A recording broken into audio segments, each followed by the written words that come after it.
Hello friends, good morning. పిల్లలైతే స్కూల్కి వెళ్ళిపోయారండి. నేను ఏం చేశానంటే పోహా చేశాను బ్రేక్ఫాస్ట్లోకి. నార్మల్గా రైస్ అయితే అయిపోయింది. పిల్లల కోసము కొంచెం బయట వెదర్ బాగాలేదు కదా, ఇమ్యూనిటీ పవర్ బాగా ఉండాలని చెప్పేసి పపాయ తెచ్చానండి. అవి కట్ చేసి స్నాక్స్ కింద పెట్టానమాట. Carrot fry. పెద్దోడు ఫ్రూట్స్ తినడండి సరిగ్గా. చిన్న బాబు అయితే తింటాడు కానీ పెద్దోడు అసలు ఏది తినడు. పెద్దోళ్ళతో ఇదే తలనొప్పి. ఇప్పుడు 2 డ్రెస్సెస్ అయితే కుట్టాలండి. చాలా డేస్ అయిపోయింది. చాలా రోజుల నుంచి అడుగుతున్నారు ఎప్పుడు ఇస్తారు అని. నేను అసలు ఇవ్వలేకపోతున్నాను తొందరగా. ఎందుకంటే మనకి బ్లౌజులు అనేవి చాలా వస్తున్నాయి అనమాట. పైగా ఆన్లైన్ మీద ఎక్కువ కాన్సన్ట్రేషన్ కూడా చేస్తున్నాను. అందుకని డ్రెస్సెస్ ఎక్కువ తీసుకోవట్లేదండి. డ్రెస్సెస్ అయితే టైం టేకింగ్ తీసేసుకుంటున్నమాట. చాలా టైం తీసేసుకుంటుంది. ఎంత టైం అంటే దగ్గర నాకు ఒక 2 బ్లౌజులు కుట్టాల్సిన టైంలో ఒక్క టాపు బాటమ్ అవుతుందన్నమాట. అంత టైం పట్టేస్తుందని చెప్పేసి నేను డ్రెస్సెస్ తక్కువ తీసుకుంటున్నాను. అదే మనకి బ్లౌజులు అనుకోండి, ఇటు ఆన్లైన్ ఇటు ఆఫ్లైన్ రెండు కవర్ చేయొచ్చు కదా. అందుకని ఇప్పుడు ప్యాంట్ కట్ చేస్తున్నాను నేను. ఈ ప్యాంట్ వచ్చేసి మనకి చాలా దలసరిగా ఉంది. దీంట్లో ఏమైనా క్లాతులు మిగిలినాయి అనుకోండి పాడేయకూడదు. షేప్ బెల్ట్కి బాగా వాడుకోవచ్చు.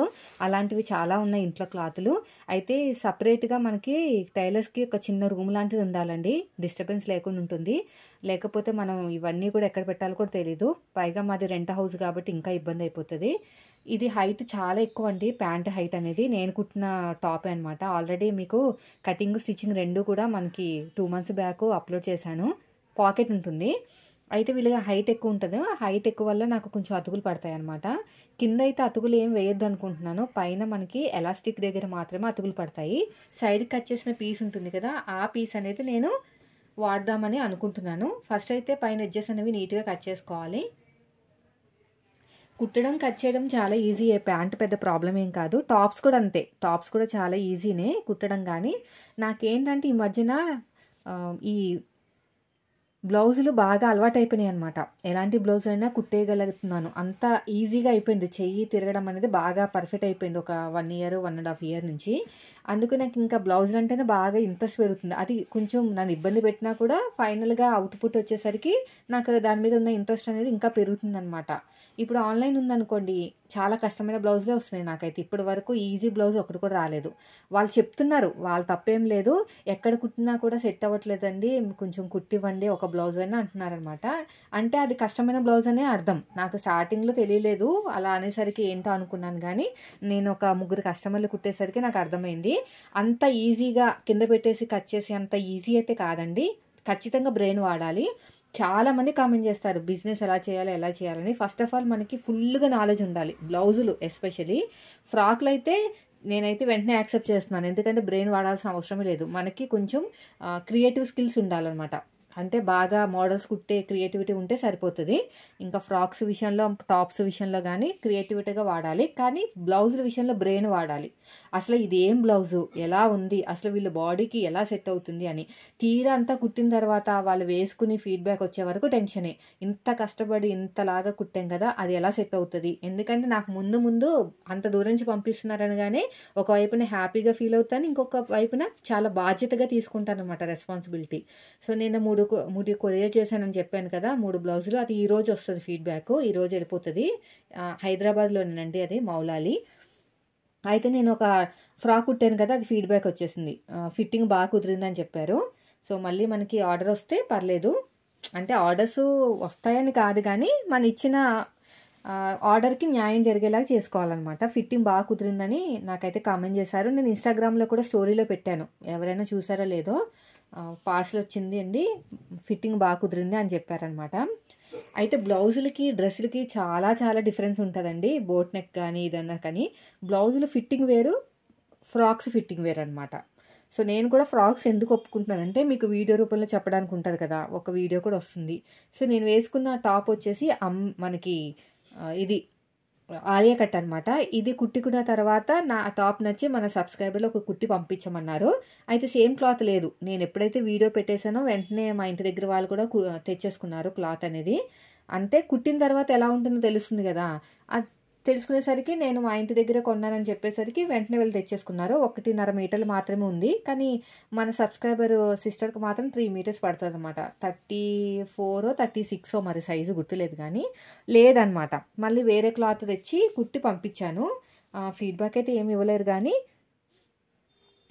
అలా మనం కుట్టి వేసుకున్న లెక్క వేరు, చూపించింది మామూలుగా ఫ్యాబ్రిక్ మీద చూపించింది వేరు. చాలా డిఫరెన్స్ ఉంటదండి దానికి, దీనికి. సో, ఇప్పుడైతే నేను ప్యాంట్ కట్ చేసేసుకుంటున్నాను. చాలా జాగ్రత్తగా ఉండాలి ఈ ప్యాంట్ విషయంలో కూడా. కొంచెం తేడా వచ్చినా కూడా మనకి కంప్లెయింట్‌లొస్తాయన్నమాట. ప్యాంటే కదా ఏం లేదనుకోకూడదు. నేను ఆన్‌లైన్ బిజినెస్ చేయాలంటే ఫస్ట్ ఆఫ్ ఆల్ మీకంటూ ఒక క్రియేటివిటీ ఉండాలి. అంటే మీకంటూ ఒక గుర్తింపు ఉండాలి. ఇప్పుడు నేను 2 ఇయర్స్ నుంచి యూట్యూబ్‌లో ఉన్నాను కాబట్టి అందరికీ నేను తెలుసు.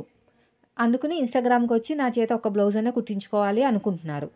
ఇంకొంతమంది ఏంటంటే నా వీడియోస్ చూసి ఇంకొంతమంది వ్లాగ్స్ ఛానెల్ స్టార్ట్ చేసిన తర్వాత ఇంకొంతమంది అలా ఉంటారనమాట. సో, దాన్ని బట్టి మీకు పాపులారిటీ పెరుగుతుంది. షాప్ ఉందక్క నాకు ఆన్‌లైన్ చేయాలి అనుకుంటున్నానంటే మరి మీరు సోషల్ మీడియాలో మీకంటూ ఒక గుర్తింపు రావాలి కదా! అలా గుర్తింపు తెచ్చుకోవాలి. ఇప్పుడు నా దగ్గర ఏదో విపరీతంగా ఏం రావట్లేదండి. చాలా చాలా తక్కువ కంపేర్ చేసుకుంటే. నాకు బయట వాళ్ళ నుంచే ఎక్కువొస్తున్నాయి. నాకదే అర్థం కావట్లేదు ఇప్పటికి కూడాని. ఎందుకు బయట వాళ్ళు ఇదివరకు ఇవ్వలేదు, ఇప్పుడెందుకు ఇస్తున్నారు? అంటే యూట్యూబు మనకి అవార్డ్ వచ్చినందుకా? లేదంటే ఇన్‌స్టాగ్రామ్‌లో పాపులర్ అయినందుకా? పాపులర్ అంటే ఇంకా తెలిసిన వాళ్ళందరూ చూస్తున్నారన్నమాట. మోస్ట్‌లీ ఇన్‌స్టాగ్రామ్ ఎక్కువ మంది చూస్తున్నారండి. సో, అందువల్ల నాకు ఇంటి దగ్గర ఎక్కువ కస్టమర్‌లొస్తున్నారనమాట. ఇంటి దగ్గర ఎక్కువ కస్టమర్లు రావడం వల్ల నేను ఆన్‌లైన్ బిజినెస్ అనేది ఫుల్ ఫ్లెడ్జ్‌గా చేయలేకపోతున్నాను. ఎంతమంది అడుగుతున్నారో. మొన్న ఒక జెంట్స్ అనమాట. మా వైఫ్‌కి బ్లౌజ్ కుట్టి పంపించాలండి. కొంచెం బ్లౌజ్ పంపిస్తారా అని. నాకు చాలా ఆశ్చర్యం అనిపించింది. అదే చాలా పొలైట్‌గా మాట్లాడారండి. హాయ్ మేడం, మా వైఫ్‌కి బ్లౌజులు కుట్టాలి, కుడతారా అని. 2 సార్లు మెసేజ్ పెట్టారు. నైట్ పెట్టారు. నేను రిప్లై ఇవ్వలేదు. మళ్ళీ మార్నింగ్ పెడితే చెప్పాననమాట. సారీ అండి, ఎక్కువున్నాయి బ్లౌజులని చెప్పాను. అలా రెండిటిని బ్యాలెన్స్ చేయాలని చాలా ఇబ్బందండి. కొంచెం మనం మేనేజ్ చేసుకునే స్కిల్స్ ఉండాలనమాట. అలా అని చెప్పేసి ఇంటి దగ్గర వాళ్ళని వదలాం కదా! ఇంటి దగ్గర చూసుకోవాలి. ఫ్యూచర్ కోసం నేనిదంతా ఫ్యూచర్ ప్లాన్. నేనిప్పుడు ఆన్‌లైన్ మొత్తం కూడా ఫ్యూచర్ ప్లాన్ అండి. మనం ఇక్కడ పర్మనెంట్‌గా ఉండం ఈ ఏరియాలో. సో, నాకైతే వీడియోస్ కావాలి. చాలా బాగా ఎడిక్ట్ అయిపోయాను వీడియోస్ దగ్గరైతే మాత్రం నేనైతే ఖచ్చితంగా. సో, వీడియోస్ చేయాలి అంటే నా దగ్గర బ్లౌజులుండాలి. బ్లౌజులుండాలంటే ఇంటి దగ్గరే కుట్టాల్సిన అవసరం లేదు కదా! నాకు వీడియోస్ కోసమేనండి. మనీ అనేది సెకండరీ. నేను కష్టం తగ్గట్టు తీసుకుంటాను. నేను బ్రెయిన్ యూజ్ చేసి, ఆ లైన్‌లో నిలబడి, మనం కొరియర్ చేసి, ఆ కొరియర్ చార్జెస్, టైము అవన్నీ దాని తగ్గట్టు నేను మనీ తీసుకుంటున్నాను. మనీని పక్కన పెట్టండి. నాకు వీడియోస్ కోసము నాకు కావాలనమాట. బ్లౌజులు గానీ, డ్రెస్సులు గానీ మెయిన్ వచ్చేసి. ఫ్యూచర్ ప్లానింగ్ ఇదేనండి. ఇప్పుడే కాదు, నేను మళ్ళీ ఎప్పుడు మేము షిఫ్ట్ అవుతామో తెలీదు గానీ, మీతో ముందే షేర్ చేస్తున్నాననమాట. మేము ఇల్లు షిఫ్ట్ అయితే కనుక ఖచ్చితంగా నేను ఆన్‌లైనే డెవలప్ చేసుకుంటాను. నాకు కావాల్సింది వీడియోస్. అది బ్లౌజులు కానివ్వండి, లాంగ్ ఫ్రాక్‌లు కానివ్వండి, లేకపోతే లెహంగాలు కానివ్వండి, ఏదైనా సరే నాకు వీడియోస్ కోసమే. నేను ఇంట్లో ఉంటూనే నా బిజినెస్‌ని, ఇది స్మాల్ బిజినెస్ అనమాట నాకు. బయటికెళ్ళి షాప్ పెట్టనంటే పెట్టను. చాలామంది అడుగుతూ ఉంటారు, షాప్ పెట్టాలక్క చిన్న పిల్లలున్నారని. అది పూర్తిగా నేనైతే ఇగ్నోర్ చేయమని చెప్తానండి. చిన్న పిల్లలున్నప్పుడు షాప్ అస్సలు పెట్టకూడదు. చాలా చాలా ఇబ్బందయిపోతది. షాప్ పెడితే మాత్రం మీరు చాలా ప్రాబ్లమ్ ఫేస్ చేయాల్సొస్తది. ఎనకాల చూసేవాళ్ళు ఉన్నా కూడా ఏమో చెప్పలేను గానీ, నాలాంటి సిట్యుయేషన్ ఉన్న వాళ్ళకైతే షాప్ అనేది సెట్ కాదు. ఫస్ట్ పిల్లలు ఇంపార్టెంట్. బయట వాతావరణం అయితే చాలా దారుణంగా ఉంది. ప్రతి ఇంట్లో ఇద్దరికైతే పిల్లలకి జరాలు. మా పెద్ద బాబుకి మొన్న జరమొచ్చింది 3 డేస్. ఎందుకంటే స్కూల్‌లో అందరికి ఫీవర్లు, వైరల్ ఫీవర్లు ఒకళ్ళకొకళ్ళకి అంటుకుంటాయి కదా ఎట్లైనా. 3 డేస్ నుంచి అసలు లేవలేదు. అలాంటి సిట్యుయేషన్‌లో కూడా నేను ఇంట్లోనే ఉంటూ, పిల్లల్ని చూసుకుంటూ, నేను నా వర్క్ నేను చేసుకున్నాను. ఇప్పుడు తగ్గిపోయింది. వాళ్ళు స్కూల్‌కెళ్లారు. కొంచెం వర్క్ అనేది ఎక్కువ చేసుకుంటున్నాననమాట. సో, అలా బ్యాలెన్స్ చేసుకుంటామనమాట ఇంట్లో ఉండి. ఒక్కటే చెప్తున్నానండి, పరిగెత్తి పాలు తాగే కన్నా నిలబడి నీళ్ళు తాగడం నయం. అలా ఉరుకులు పరుగులు ఏదో గొప్ప కోసం నేను ఒక షాప్‌ని మెయింటైన్ చేస్తున్నాను అనే పేరు గొప్ప పక్కన పెట్టి, ఫస్ట్ మీకంటూ ఒక ప్రయారిటీ అయితే ఉండాలి. అదొక విషయాన్ని బాగా గుర్తుపెట్టుకోండి. సో, అదయిపోయిన తర్వాత కొంచెం బట్టలుంటే ఉతికేసాను. ఇప్పుడు వాషింగ్ మిషన్‌లో ఏసి ఆ బట్టలు కూడా ఆరేసేసి నేను ఫ్రెష్ అప్ అయ్యి మిషన్ ఎక్కాలి. ఇదండి ఈరోజు వీడియో. నచ్చితే లైక్ చేయండి. Thank you.